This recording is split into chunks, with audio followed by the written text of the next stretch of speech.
Silence hangs heavy over the hillsides of the Aegean.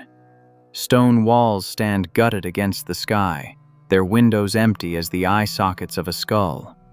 Narrow cobblestone paths wind between houses no one has entered for 2 centuries. These are the ghost villages of Greece, places where entire communities vanished in fire and blood during the War of Independence.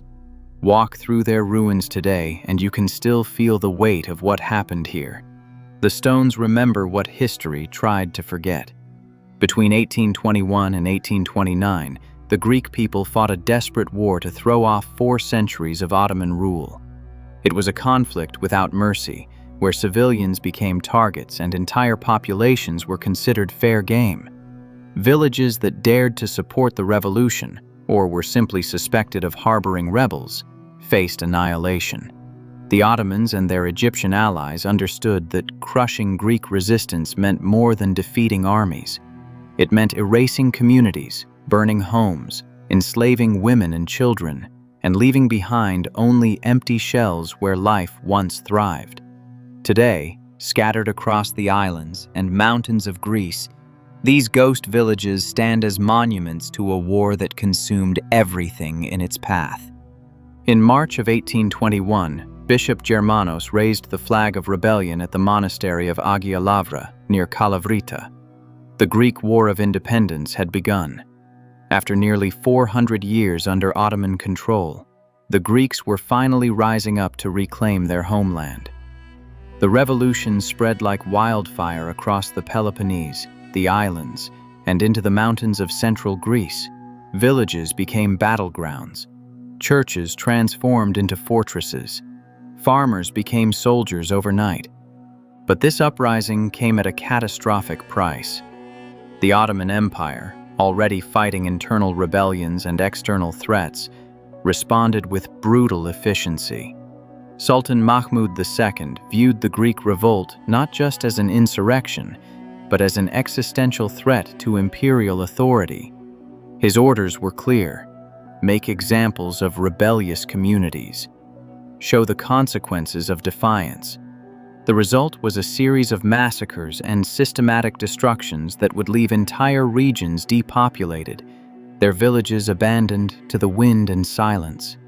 High in the mountains of Chios stands Anavatos, a medieval village perched on a cliff face that once made it nearly impregnable. The name itself means unassailable, and for centuries the village lived up to that promise. Its stone houses clung to the rocky hillside, built one against another in tight formation, creating natural fortifications. The inhabitants were farmers, shepherds, and craftsmen who had learned to survive in this harsh landscape. They had weathered pirate raids and natural disasters, but nothing could prepare them for what came in 1822. In March of that year, revolutionary fighters from the nearby island of Samos landed on Chios, hoping to spread the uprising. They attacked Ottoman positions and proclaimed the revolution.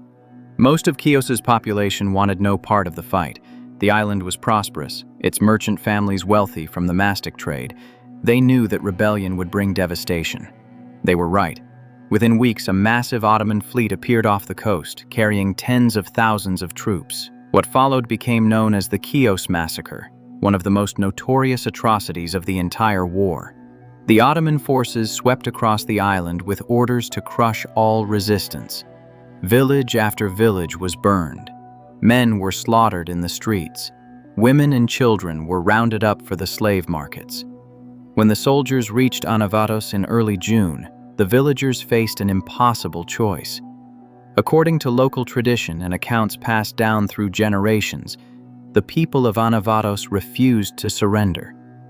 As Ottoman troops closed in on their position, with no hope of escape and knowing what awaited them, many women and children made a decision that has echoed through Greek history.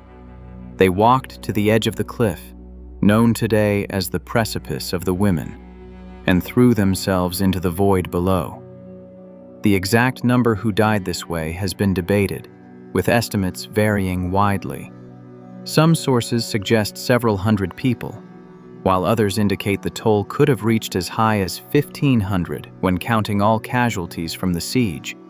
What is certain is that when the Ottoman troops finally entered the village, they found it nearly empty, its streets littered with bodies and running with blood. Anavatos was left a smoking ruin. After the massacre subsided, only a handful of survivors emerged from hiding. The village was never properly rebuilt. An earthquake in 1881 damaged what remained. Today, Anavatos is a ghost town, its crumbling stone houses standing as a memorial to those who chose death over slavery. The destruction of Anavatos was only one chapter in the Chios catastrophe. Across the entire island, Ottoman and irregular forces unleashed systematic violence that lasted for months. Historical estimates, based on European consular records and survivor accounts, suggest that at least 25,000 people were killed directly. Another 45,000, mostly women and children, were enslaved and sold in the markets of Constantinople and Smyrna. Out of a population estimated between 100,000 and 120,000, only a few thousand remained by the time the violence subsided. The violence wasn't limited to soldiers following orders.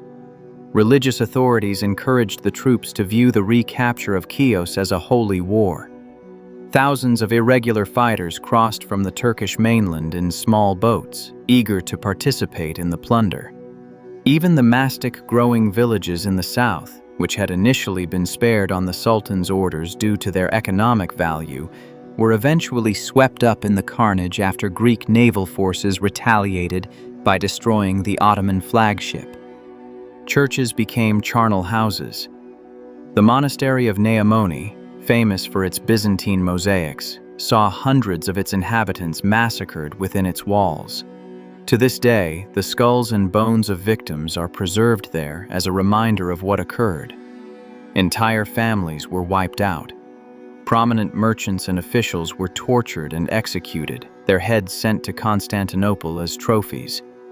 The wealthy Chiot diaspora, which had maintained trading posts across Europe, lost contact with their ancestral homes. Many would never return. The shock of the Chios massacre reverberated across Europe. French painter Eugène Delacroix created his monumental work, Scenes from the Massacres of Chios, in 1824, bringing the horror before Western eyes. Victor Hugo wrote poetry commemorating the victims. The outrage helped galvanize international support for Greek independence, but for the island itself, recovery would take generations. The economic and cultural prosperity that Chios had enjoyed was shattered. Villages that had stood for centuries were reduced to rubble and silence. If Chios was made an example, the tiny island of Kasos was meant to be completely erased. Located between Carpathos and Crete, Kasos was a rocky, barren island whose inhabitants had prospered through maritime trade. By the early 1800s, Kasos possessed a substantial fleet, making it a significant naval power despite its small size. When the revolution began, the Kasiots threw themselves into the fight with fierce determination. Their ships raided Ottoman coastal settlements, harassed Turkish shipping lanes, and provided support to revolutionary forces on Crete and elsewhere. The Sultan and his Egyptian vassal, Muhammad Ali, decided Kasos had to be destroyed utterly. On June 7, 1824, an Egyptian fleet of 45 ships carrying thousands of Albanian troops under Hussein Bey appeared off the island's coast. The Kasiots had received warning that an attack was imminent, and they prepared what defenses they could. But the island was poorly fortified, with only a few guns positioned at likely landing sites. The Egyptian commanders deceived the defenders by sailing past the island for 2 days, exchanging artillery fire to create the impression of reconnaissance. Then, on the night of June 19th, the Albanians, veterans of mountain warfare, landed on the island's western shore under cover of darkness. They moved swiftly over the rocky terrain, taking the defenders by surprise. By dawn, the coastal batteries had been overrun. The Albanian troops were given 24 hours to plunder at will. What followed was systematic extermination. 500 men were killed in the fighting or executed afterward. More than 2,000 women and children were captured and enslaved. The island's houses were burned, its ships destroyed or captured, its orchards and fields laid waste. When Greek naval forces finally arrived from Hydra days later, they found an island of ash and corpses. The few survivors who had managed to hide in caves or flee in small boats described scenes of unspeakable brutality. Kasos had been more than defeated. It had been murdered. The island would never recover its former population or prosperity. To this day, it remains one of the most sparsely inhabited islands in the Aegean, its empty stone houses standing testament to a night of fire 2 centuries ago. 3 weeks after Kasos fell, the Ottomans turned their attention to Psara, another island naval base that had become a thorn in the empire's side. Psara, lying northwest of Chios, had developed into what Ottoman records called Little Malta, a naval stronghold that specialized in fireship attacks against Turkish vessels. The island's most famous son was Konstantinos Kanaris, a naval commander who would later become Prime Minister of Greece. In June of 1822, Kanaris had sailed a fireship into Chios harbor and destroyed the Ottoman flagship, killing the admiral and over 2,000 men in revenge for the massacre. The Sultan never forgot. On June 21, 1824, a massive Ottoman fleet appeared off Psara. Historical sources vary on the exact size, but estimates suggest over 170 ships carrying many thousands of troops. The island's native population of approximately 7,500 had been swelled by 23,000 refugees from Chios, Thessaly, Macedonia, and other devastated regions. The Sariots knew they were doomed. They had reinforced their defenses and placed guns along the southern and western beaches, but everyone understood these preparations were futile. The only question was how many they could take with them. The resistance lasted just 2 days. When it became clear the island would fall, hundreds of soldiers along with women and children fled to the old fort of Palaio on the Black Ridge overlooking the sea. As Ottoman troops stormed the fort, the refugees raised a white flag bearing the words "Freedom or Death" in Greek. Then, as the enemy breached the walls, a local man named Antonios Vratsanos ignited the fort's gunpowder magazine.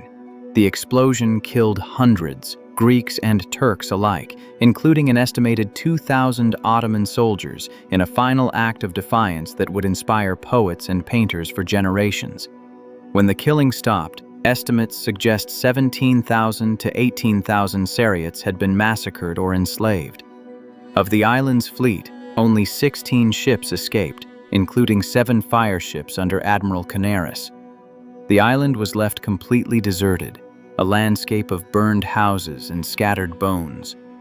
Greek poet Dionysios Solomos wrote his haunting poem, The Destruction of Psara, to commemorate the catastrophe. Survivors scattered across southern Greece, many settling near the ancient city of Eretria. Psara would remain in Ottoman hands until 1912. Its population has never exceeded 1,000 since the massacre, and much of the island remains empty, a memorial to courage and sacrifice. While the islands burned, the town of Missolonghi on the western coast of Greece was enduring its own agony. Missolonghi had become a symbol of Greek resistance, successfully repelling 2 Ottoman sieges in 1822 and 1823. The town's location, protected by lagoons and marshland, made it a natural fortress. Fortifications had been strengthened, and the defenders were determined. But in April of 1825, a combined Ottoman-Egyptian force exceeding 25,000 troops began a third siege that would last for an entire year. The siege became a war of attrition. Ottoman commander Reşid Mehmed Pasha and Egyptian Ibrahim Pasha systematically cut off the town's supply lines. They captured the strategic islands in the lagoon that had allowed Greek ships to bring in food and ammunition. By early 1826, the defenders were eating whatever they could find. Disease spread through the crowded streets. Based on historical accounts, approximately 10,500 people, including roughly 3,500 armed men, were trapped inside walls that had become their prison. On April 10, 1826, the town's leaders made a desperate decision. Rather than surrender to certain slavery, they would attempt a mass breakout. That night, 7,000 people who were still strong enough to move, soldiers and civilians together, rushed through the eastern gate, carrying wooden bridges to cross the Ottoman ditches. The plan was for revolutionary forces outside to create a diversion while the refugees escaped into the mountains. But evidence suggests the plan had been betrayed. Ottoman and Egyptian troops were waiting in prepared positions. Gunfire erupted in the darkness. Thousands were cut down in the confusion, trampled in the panicked retreat, or drowned in the ditches. Those who made it back inside found the town already fallen, enemy forces pouring through breached defenses.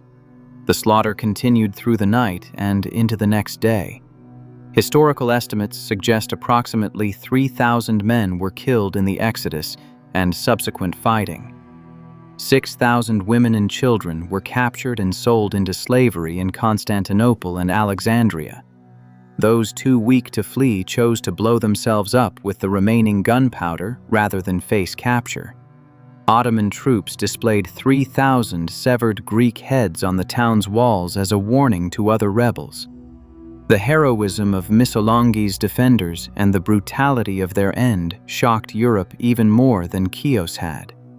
The tragedy finally pushed the great powers, Britain, France, and Russia, to intervene directly in the war. For the survivors of these destroyed communities, the war didn't end with the massacres. Thousands became refugees, scattered across Greece and beyond. Women and children filled the slave markets of the Ottoman Empire, where they were purchased by wealthy families and absorbed into Muslim households. Some eventually gained their freedom or were ransomed by relatives. Most disappeared into history, their names and stories lost forever.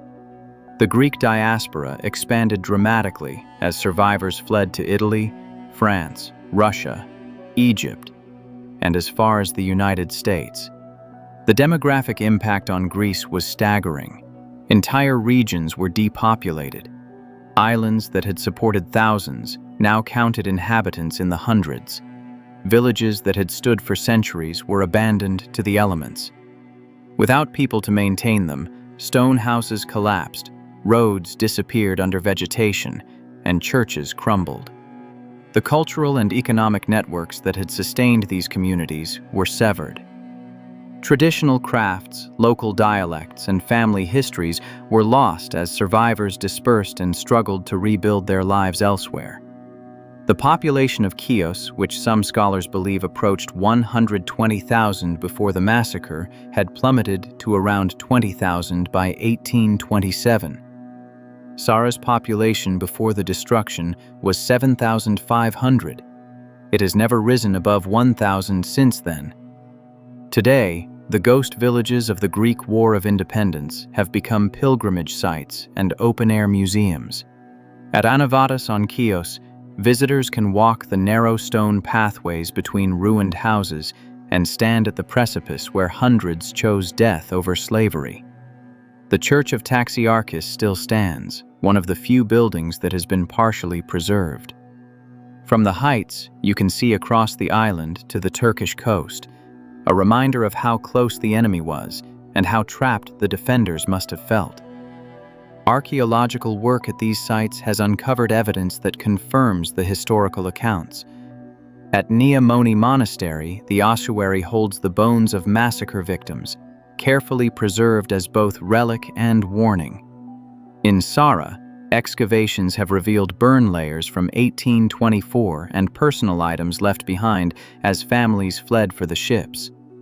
The old fort at Paleocastro still bears scorch marks from the gunpowder explosion that killed defenders and attackers alike.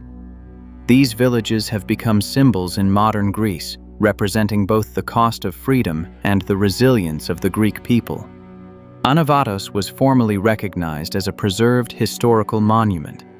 Missolonghi was declared a sacred town in 1937 for its heroic resistance and the sacrifice of its inhabitants. Annual commemorations bring thousands to these sites each year, ensuring that the memories of what happened here are not lost to time. The silence of the ruins is broken by ceremonies honoring the dead, by school children learning their history, by descendants of survivors returning to ancestral lands. Standing in these abandoned villages, surrounded by crumbling walls and empty doorways, it's impossible not to feel the weight of what occurred here. These weren't just military defeats or tactical retreats. They were the systematic destruction of entire communities, the deliberate erasure of ways of life that had persisted for generations.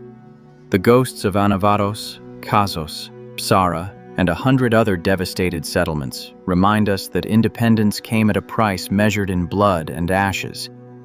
But they also remind us of something else. The people who lived in these villages chose to resist even when resistance meant death. They chose freedom over survival, dignity over submission. Their sacrifice inspired others to continue the fight, and ultimately forced the great powers of Europe to intervene.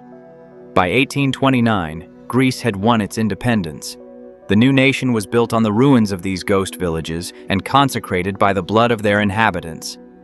If you found yourself moved by these stories of courage and tragedy, leave a comment below. Tell us what struck you most powerfully about these forgotten villages and the people who gave everything for their freedom. And if you want to explore more hidden corners of history, stories that have been buried by time but deserve to be remembered, hit that subscribe button and join us as we uncover the past, one forgotten place at a time.